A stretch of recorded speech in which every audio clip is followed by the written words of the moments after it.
March 18. வைகோலா வைரக்கல்லா, என் வார்த்தை நெருப்பைப் போலும் கன்மலையை நொறுக்கும் சம்மட்டியைப் போலும் இருக்கிறதல்லவோ என்று கர்த்தர் சொல்கிறார். எரேமியா 23:29. கதைகள் ஐவகைப்படும். கதை சொல்வது, கதை விடுவது, கதை கட்டுவது, கதை அடிப்பது, கதை திரிப்பது. இன்று பிரசங்க மேடைகளில் இதைத்தானே பார்க்கின்றோம். இன்றைய கிறிஸ்தவ உலகெங்கும் புதிய வெளிப்பாடுகள், சொப்பனங்கள், தரிசனங்கள், இவைகளே பேச்சு. பார்வைக்கு இவை கவர்ச்சியாக தோன்றினாலும் இவை வைக்கோலும் புல்லுமே அன்றி வேறல்ல. கடவுளது வார்த்தையாகிய நெருப்பின் பரிசோதனைக்கு இவை தாக்கு பிடிக்காது. 1 கொரிந்தியர் 3:12. சொப்பனங்களையும் தரிசனங்களையும் பற்றிய பிரசங்கிமார் பேசியதும் மக்கள் பரவசமடைந்து விடுகின்றனர். இப்படிப்பட்ட கூட்டங்களுக்குத்தான் திரள் மக்கள் செல்கின்றனர்.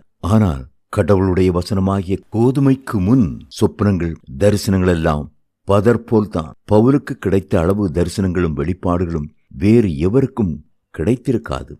ஆனாலும் பரதீசுக்கு போய் வந்ததை அவர் தம்பட்டமடிக்கவில்லை. நம்மவர்களோ பாரிஸுக்கு போய் வந்ததையே பட்டி தொட்டியெல்லாம் பறைசாற்றுவார்கள். 12 வயதிலிருந்தே இயேசு வேத வாக்கியங்களில் தேறினவராயிருந்தார். லூக்கா 2:42. ஆனாலும் தமது முதல் பிரசங்கத்தை பண்ணுவதற்கு முன் இன்னும் 18 ஆண்டுகள் தம்மை ஆயத்தப்படுத்தினார். லூக்கா 3:23. அநேகர் காலத்திற்கு முன் பிரசங்க பீடம் ஏறுகின்றனர். வேத பண்டிதரான கமாலியேலின் கீழ் பவுல் அநேக ஆண்டுகள் பழைய ஏற்பாட்டை ஐயமர கற்றறிந்தார் என்பதை நினைவில் கொள்ள வேண்டும். அப்போஸ்தலர் நடபடிகள் 22:3. கற்பனை கதைகளும் சத்தியங்களும் கலந்துவிட்டால் செய்தி குழப்பமாகிவிடும்.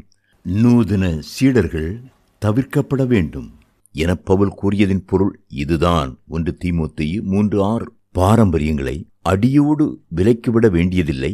எனினும் திருவசனத்திற்கு முரண்பாடான எந்த பாரம்பரியத்தையும் தூக்கி எறிய வேண்டியதுதான். பாரம்பரியத்தை வணங்க ஆரம்பித்தால் திருவசனத்தை அவமாக்கி விடுவோம்.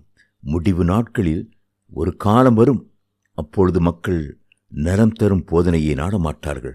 மாறாக உண்மைக்கு செவிசாய்க்க மறுத்து கட்டுக்கதைகளை நாடி செல்வார்கள். 2 தீமோத்தேயு 4:3-4. பொருளாதாரத்தையே நாடிச் செல்லும் நாடுகளின் கண்டுபிடிப்பாகிய சுகபோக வாழ்வு உபதேசம் ஒரு புனைக்கதையாகும். இந்த கொள்ளை நோயை எளிதில் நிறுத்த முடியாது. திருச்சபை சரித்திரத்தில் வேறு எந்த உபதேசமும் எவ்வளவு பிரபலமானதில்லை. ஸ்மைல், ஜீசஸ் லவ்ஸ் யூ, இவ்வித வாசங்களெல்லாம் ஸ்டிக்கருக்கு நன்றாக இருக்கும்.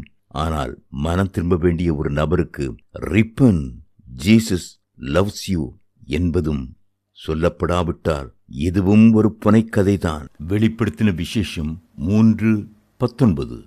இடிந்து போனோரை தூக்க வேண்டும், தூங்குவோரை இடிக்க வேண்டும். பிரசங்கிப்பது உள்ளத்தை துளைப்பதற்கே தவிர சுகமாக சொரிந்து விடுவதற்கல்ல.